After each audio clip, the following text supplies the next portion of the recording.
તો ચાલો આજે ફરી આપણે હવે અમુક વોકેબ્યુલરી વર્ડ શીખીશું જેના અંદર 2 લેટર વર્ડ હોય છે બધા, અને પિક્ચર સાથે તમે જોઈ શકો છો.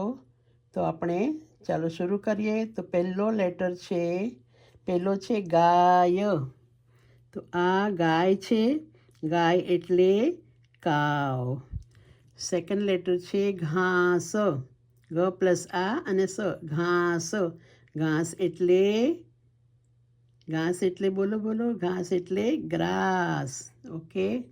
છે કાન, કાન એટલે ઇયર, બોડી પાર્ટ્સ છે. આ છે પાન, પાન, પાન એટલે પાંદડું, લીફ. ઓકે. એના નીચે છે પાંખ, પાંખ એટલે વિંગ્સ. તો આ છે બગલાની પાંખ. ઓકે. અને આ છે આંખ, આંખ એટલે આઈઝ. તો આ હતા બોડી પાર્ટ્સ અને અમુક બીજા વોકેબ્યુલરી વર્ડ્સ, જો એના પરથી તમે સેન્ટેન્સીસ બનાવી શકો છો.